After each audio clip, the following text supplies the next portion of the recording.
Hi, Mike Garcia from EnviroscapeLA. And guess what? We're here about 2 years later, 2.5 years later, at a job that we did for A&E Television, Fix This Yard. And when we left the job site back then, it was just amazing. You can Google it and you can look up the show.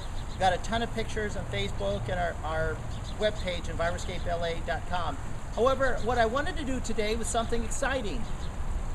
I wanted to show you what this yard looks like afterwards. Now, a few of the things that we did back when we did the television show, we did something that was really cutting edge. We did subsurface drip irrigation.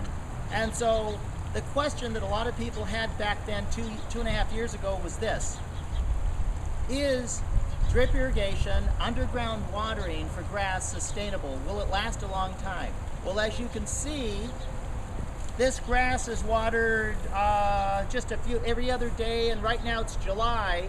It gets tons of sun, it bakes, and look at how beautiful and green this grass is. It's just amazing. So I wanted to show you, yes, drip irrigation for grass is the best thing because you'll save about 60% off the water you would normally use over an overhead spray.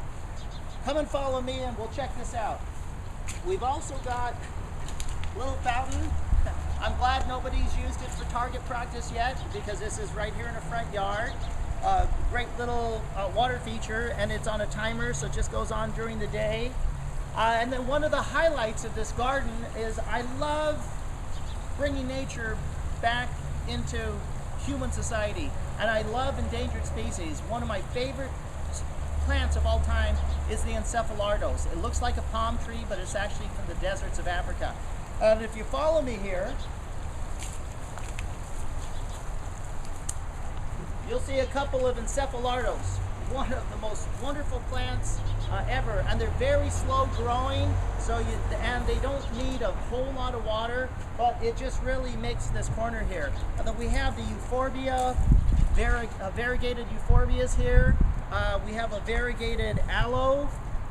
We just really made a special garden of this. And then come over here and follow me for a treat. We're going to take a look at a pondless waterfall. And notice how this water, it's like an infinity pool. It just goes into nothing. It's kid safe, it's kid friendly. I'm about 200 pounds and I'm standing on this thing. It couldn't get any more kid safe. So the tree in the back here, it has red bark on it. It's called the strawberry tree, the Marina variety. So love this garden. And one last thing, if you want to see the ultimate hedge for Southern California, one of my personal favorites is the Italian buckthorn. And you come over here, this gets very, very little water, practically zero water at all. So if you want a great hedge, and this thing will get a whole lot bigger, it's just stunningly beautiful.